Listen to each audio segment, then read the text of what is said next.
bon dimanche. Alors oui, aujourd'hui c'est dimanche et vous êtes tous très certainement en train de ramasser votre soirée de la veille ou de celle d'avant. Je me suis dit mais quel meilleur moment pour faire une vidéo sur un sujet qui nous intéresse tous qu'aujourd'hui, à savoir l'alcool. Wouhou!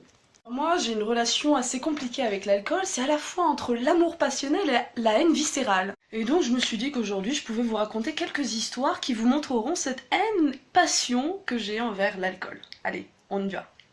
Vous vous souvenez, dans ma dernière vidéo, je vous avais raconté cette fois où je m'étais fait voler mon portable à la station Stalingrad. Vous vous souvenez, on m'avait volé mon téléphone, mais j'avais quand même réussi à rejoindre mes amis et donc j'ai pu finalement boire et aller à la soirée. D'abord, c'est que moi, j'ai une manie, c'est que dès que j'entre dans une soirée, il faut que je me mette en hauteur. Il faut que je monte sur une estrade, une chaise, une table, tout ce qu'il faut. Il faut que je sois avec une bonne vue sur tout le monde pour pouvoir repérer plus facilement évidemment, mais pour aussi me montrer. À la soirée, évidemment, je monte sur la scène, je danse, je fais le show, je suis là et tout ça.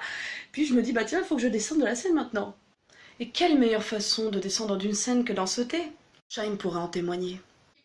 J'ai voulu sauter de la scène, j'ai fait une Shaim. Faut savoir que la scène fait à peu près 1 mètre et que j'ai quand même trouvé le moyen de me casser la gueule. L'alcool aidant, je n'ai pas tout de suite ressenti la douleur, je me suis relevée, j'ai dansé, j'ai pécho, j'ai passé une très bonne soirée. En revanche, en rentrant chez moi, c'était plus la même chose. Oui, alors en fait, je me suis réveillée le lendemain, je n'avais plus aucune sensation dans le pied, il avait triplé de volume, il était devenu noir, bleu, vert, rouge, c'était magnifique, un vrai trabouquet. Le lendemain, je suis donc allée faire des analyses et il s'avère que je me suis donc fracturé le pied dans cette soirée. Bonne idée pour commencer la semaine. Vous pensez qu'on ne peut pas faire pire? Détrompez-vous. J'ai réussi à faire bien pire que ça. Une autre soirée, je suis rentrée encore une fois bourrée, j'habitais encore en banlieue, il n'y avait plus donc de train pour rentrer, j'ai dû prendre un bus. En sortant de ce bus, je devais marcher un petit peu, mais pas si longtemps que ça, sauf que évidemment j'étais complètement bourrée, je n'arrivais même pas à utiliser mon Google Maps, c'est-à-dire que j'essayais de suivre le machin et que je n'allais toujours pas dans la bonne direction. Il était 2 h du matin, j'étais perdue près de Saint-Gratien et le seul truc que je pouvais utiliser pour me repérer, c'était le chemin de fer qui allait vers Saint-Gratien, donc je suivais vers Saint-Gratien. Au bout d'un moment, ce chemin de fer, il tourne, et la rue, elle continue tout droit. Et qu'est-ce que je me suis dit que j'allais faire selon vous? Suivre la route ou suivre le chemin de fer? Banco!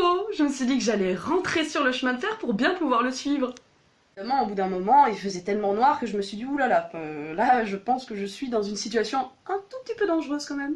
Pour sortir du chemin de fer, il n'y avait plus cette petite encoche qui m'a permis de rentrer. Là, il fallait escalader une grille de 3 mètres de haut, en étant bourré, en ne sachant pas où je suis. J'arrive devant cette grille et je me dis bon Fafou, va falloir y aller, hein, comme on dit. J'ai balancé mon sac, je vais monter, j'ai réussi à escalader jusqu'en haut. En haut, faut en descendre. Ah, ça c'est un petit peu plus compliqué quand même. Au moment où je me dis vas-y, je vais faire le saut, le grand saut, mon pantalon est resté accroché dans le grillage et donc en sautant, il s'est complètement déchiré. Je suis tombée par terre et j'avais un énorme trou à la place du vrai trou.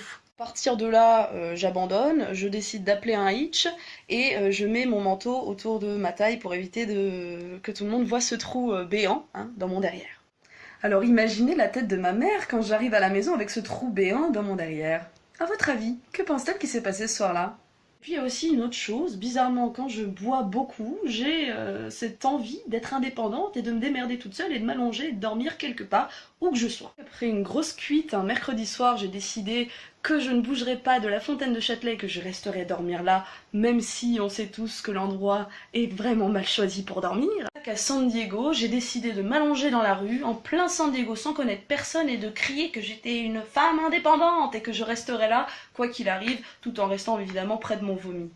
Et franchement, je pense que là, je vous ai donné une certaine image de moi, et je pense que c'est pas la peine d'accentuer encore plus la chose en vous racontant d'autres histoires. Et tout ça pourquoi, au fond? Que l'alcool rend la fête plus folle! Merci pour votre écoute, on se voit bientôt pour d'autres histoires, et surtout, consommez avec modération.